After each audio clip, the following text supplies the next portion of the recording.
Assalomu alaykum qarindoshlar. Javadan asos yurish qismimizga xush kelibsiz. Bu bizning ikkinchi qismliq darsimiz. Biz oldingi qismliq darsimizda Java'ni qanday qachalash, ya'ni Java'ning qachalashda kerakli bo'lgan JD keyin tushirish, uni seplash, bundan boshqa mushu biz Java'ni yurgizadigan detallardan qanday Eclipse'ni tushirishni va uningdan Java Home, ya'ni environment variable'ga seplashni o'rgandik. Hamda bu vaqtimdan boshlab biz rasmiy Java kod yazishni o'rganamiz. Hamda agar men oldingi qismliq darsimizda asosli Mac sistem ishlatayotgan kompyuterlarni asos qilgan. Agar siz Windows ishlatayotgan bo'lsangiz, Windows sistemasiga Java Home'dan shu environment variable'ni seplashdan qiyinchilik uchragan bo'lsangiz, aslida inkas shakl qoldirsangiz bo'ldi. Yoki YouTube'dan tashkil baqsangiz yoki Google'dan. Onunğa internet asan, onun nimsini chiqarib turdi, chunki men hozir Windows sistemasi bo'lmag'achqa men faqat Mac sistemasidan ishlatdim. Lekin cho'ng farq yo'q, hammasi o'xshash. Mayli qaysi sistem bo'lsin, chunki Java qanday platform independent. Oldingidan aytgan Java mushu SPA sistem supsi mustaqilligiga, shunga bu internet qo'llanishalik kuchli bu. Mayli Mac olamdi, Windows olamdi, Linux olamdi, o'xshash qo'laverdi. Unda bo'lsa, bugungi darsimizda biz Eclipse'dan tanishishdan boshlab biz tanishganlik Java program yozamiz. Men Eclipse'ni açay. Unda olsa men buni birdan-bir tanishtiray. Bu eng avval biz har qanday bir shirkatda ishlasak yoki qanday bo'lsin, bir tur ustida izlansak qanday, masalan bir algoritm yoki program yazsak, uning bir turi bo'ladi, uning turi ismi bo'ldi. Buni project deymiz, project inglizcha. Bu projectni qanday ma sol taraf, ma ko'znakda qanday project quramiz. Andan keyin ma ko'znak, o'ttir ko'znak yoki main window, ma bu asosiy ko'znaki ma bu. Mishada biz Java kod yozamiz. Andan keyin mush yozgan kodni biz ijro qilganda, uning chiqqan natija qanday? Mayada konsolda ko'rindi. Konsolda. Unda esa o'ng tarafni cheksak mousening new degan qanday yangi Java project. Qanday project biz bir tur ochamiz. Bir tur. Ondan boshqa qanday?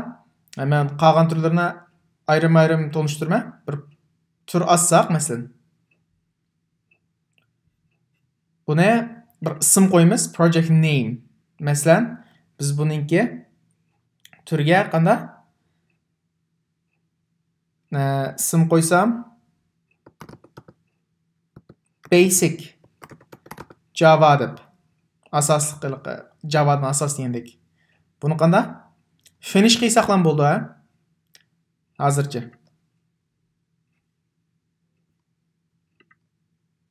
Mana qurildi tur. Basic Java deb. Endi biz qanday qilamiz deganda, biz hozir bu xat shakli sal kichik ko'rinib qolgan bo'lishi mumkin sizga. Buni xat shaklini qanday o'zgartiramiz desak, mana Eclipse ni bisib preference Windows olib qolsa, project'dan izlasanglar nima Window'dan. Bu yerdanmi chiqadi? Window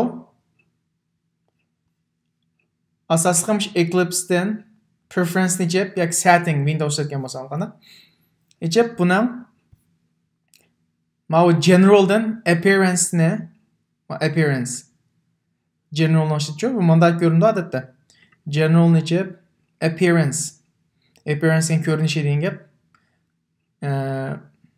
Buningdan color and fonts ni bassanglar rang va font. Qanday? Bu ko'znak ichildi. Buningdan biz birinchisi basic ni ochamiz, eng asosini. Ijeb buni eng asosiy tushirsak test font chiqadi. Buni edit tahrirlaymiz. Mana. Hozir 18 kan qo'y size cho'ngishlikka. Men buni 36 ga chiqaray. Xat nusxalarini tanishlaymiz, hatto uyg'urcha ham tanishlaymiz buni.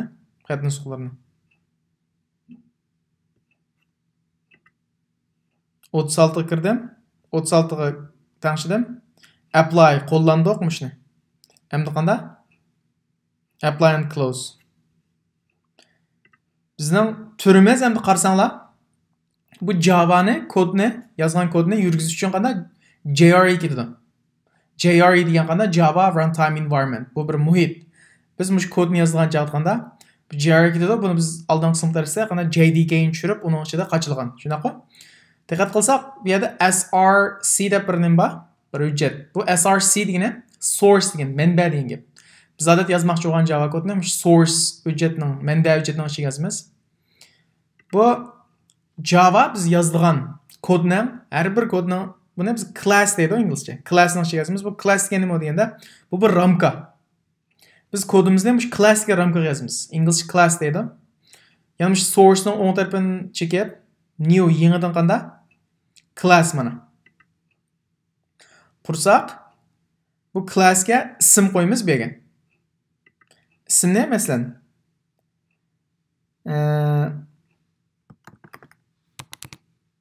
First tunji class deb qo'yay. Yoki uyg'urchalam qana? Tunji class. Endi median bir tanlash bor, public static void main deb. Ma'ni men keyin tushundirman, keyin darsimizda tafsili. Mushuni tanlab qo'yinglar. Finish, tamomlash. Endi bizga qanday bir class qurildi. Shunaqa? Hech shekil bek cho'ng ketdi, men tanishib qo'ydim, qo'lladim. Endi qarsanglar, bu class. Miyada endi bir yurish kod chiqdi. Bu mush Eclipse qanda bayam ko'zlikni tanlab qo'ygan ekan, avtomatik chiqdi bu. At defaultda mushuna chiqdi. Har bir qo'zg'atgan chog'da. Bu nima deganda biz yozmoqchi bo'lgan Java kodni mushuning ichiga yozamiz. Buni main method deydi. Main degan inglizcha asosliq degan gap, ya'ni asosliq metod. Mushu biz yozmoqchi bo'lgan classning, mushu ramkaning asosliq metodi mushu. Biz yozmoqchi Java kodni mushuning ichiga yozamiz. Ma'ning nimaligini men keyingi soat darslarda so'zlayman. Faqat biz qanday mushuni hozircha yodlab olsak bo'ldi. Ham biz kodni mushuning ichiga yozamiz. Mushu yurgizdi kodni, ijro qildi. Unda bo'lsa, biz eng oddiy bir kod yozaylik. Odatda biz salom dunyo deganni yozib boqaylik. Buni qanday qilsam desak, bu yerda bir method deymiz endi. Biz chiqardigan system checket out checket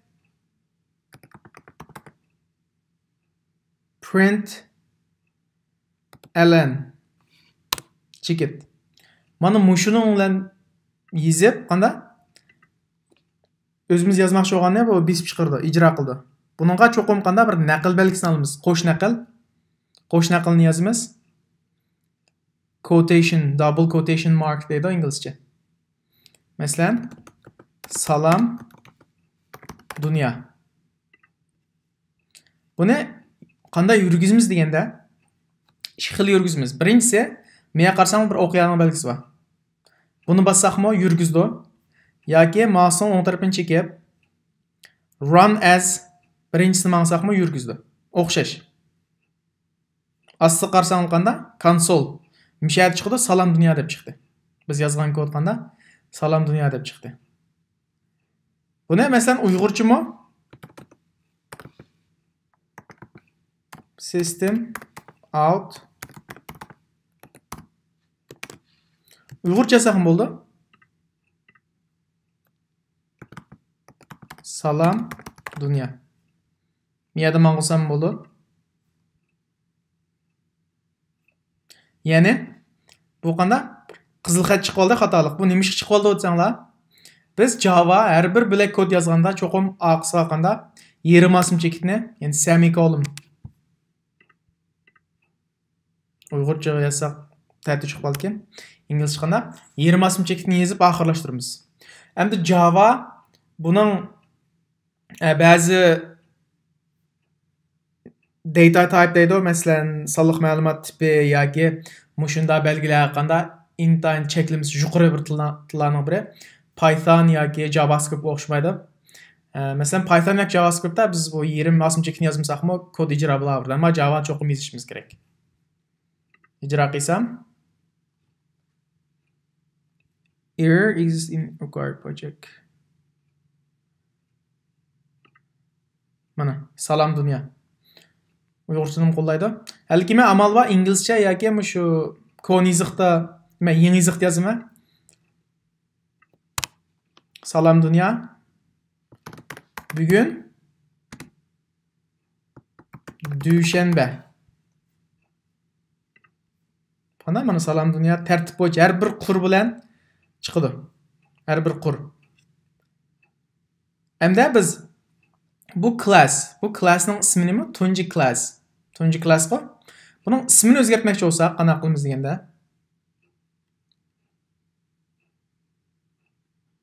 O'ng tarafni besib refactor da rename ba. Rename orqali qanda o'zgartiramiz ismini.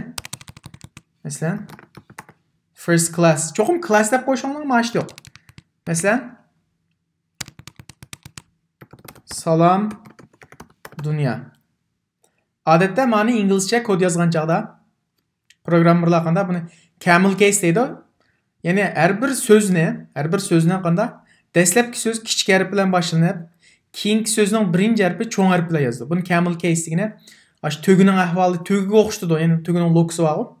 Shunga o'xshash qanda har bir yangi so'z ma'no tutganda bir so'z, masalan salom degan bir so'z, dunyo degan bir so'z. Birinchi so'zini cho'qim kichik harf bilan boshlaydi. Ikkinchi so'zning tunji harfini cho'ng bilan boshlaydi. Ko'pincha shunday ko'ngilinglar yaxshi. Buni camel case deydi. Masalan, finish. Qana men salom dunyoga o'zgardi. Biz buni o'chirmoqchi bo'lsak, o'ng tarafini besib delete, o'chirmak degan gap inglizchadagi.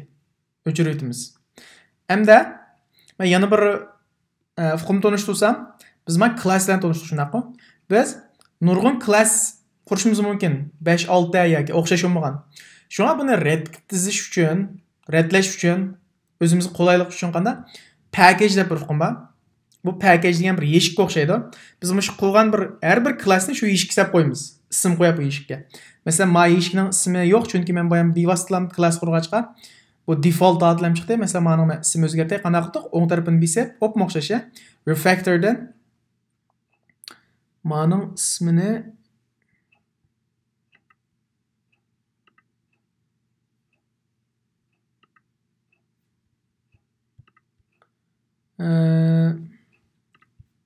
boshqa bir package quray. Mana package deydi inglizcha. Siz bir eshik deb tushunsangiz bo'ldi. Klassni shunga o'xshab solib qo'yamiz. Nurg'unlar klassni qanda, masalan, ma'noshiga qo'shish amalining kodini yozsak, qo'shish deb ism qo'ysak, yana birisini elish, ko'paytirish deganda qanda har xil nurg'unlagan klasslarni yozsak, buni o'zimizga o'qishga qulaylik. Bu class packagening ichida bo'ldi. Package qurib, buning qanda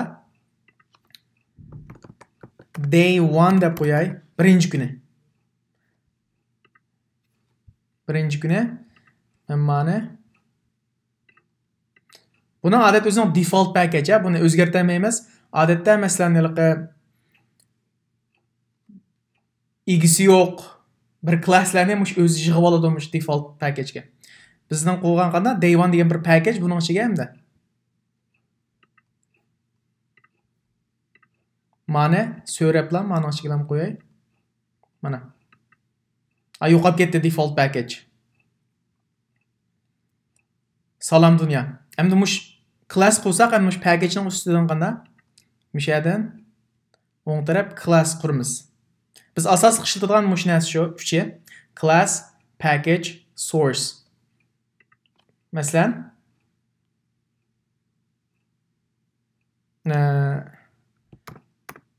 she'rday buning ismini.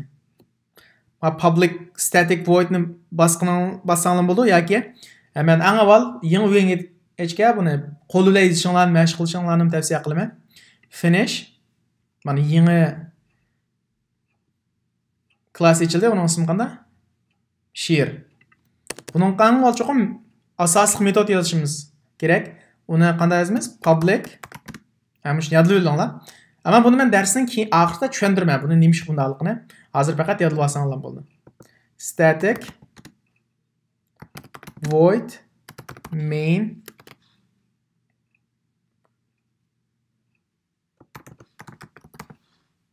string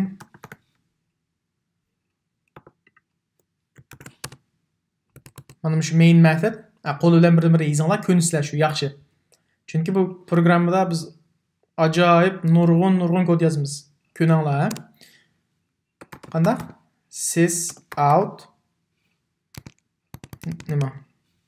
System out print line demekçi-de. Line degan ln degani line'ning qisqartirilmasi qur. Shu qurni print qilib ber demekçi, bunda besib chiqar demekçi-de. Cho'qim miyaga yerim asım chekit olamiz, semikolon. Naql belgisi. Masalan, she'r yasak 1 2 3 ostiqanda 4 qitimlam ko'paytib chaplay birdan yozqicha. Siz birda yeyinglar.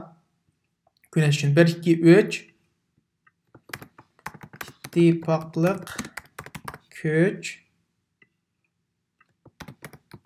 chaynab yanchaymiz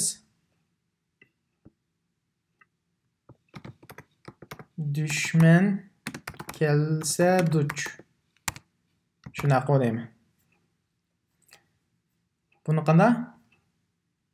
Yoki ma o'qiyani bassaq bo'ldi, yoki o'ng tarafini besib qanday? Run yurgizishni qanday? Bassaqmi? Mana. Men ma xat shaklini bek cho'ng tangshi yutibman. Nima asliga keltirib 36 qilibman, 36 qilmay.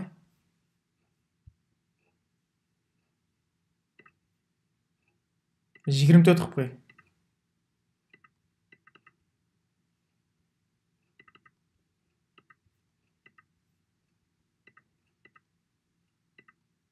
Mana 1 2 3 ittifoqli kuch chaynab yanchaymiz, dushman kelsa kuch.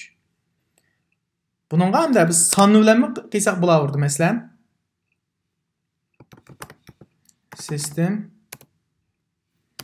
out print ln 1 2 3 ishiga qanday naqlanmay bevas yozsaq bo'ldi. Endi bu nima degan gap desanglar, Java'da bu sonliq ma'lumot tipi, buni data type deydi. Back o'lcham yuqori. Masalan, xat yozsangiz, uning cho'qim naql belgisi olasiz. Xatlam bo'lsa, harfdan tuzilgan bir narsa bo'lsa, cho'qim qanday naql olasiz. Agar son bo'lsa, bevaslam yozasiz. Ham tasmo emas, asallamgan, ikki xillam hozir test o'ylamaganda. Mana 1 2 3. Buni amaliyotda naql olsa qanday bo'ldi desanglar, bu bo'laverdi. Yani qanday chiqaverdi demakchi. Lekin songa hozircha shundalam o'zini yozsanglar bo'laverdi. Yani bu bizning tunji qanday day 1da birinchi kun yozgan ishki programmamiz. Bugungi darsimiz mushagicha. Tushunmagan nuqtalar ostiga inkos shaklida savol qoldirsangiz bo'ldi.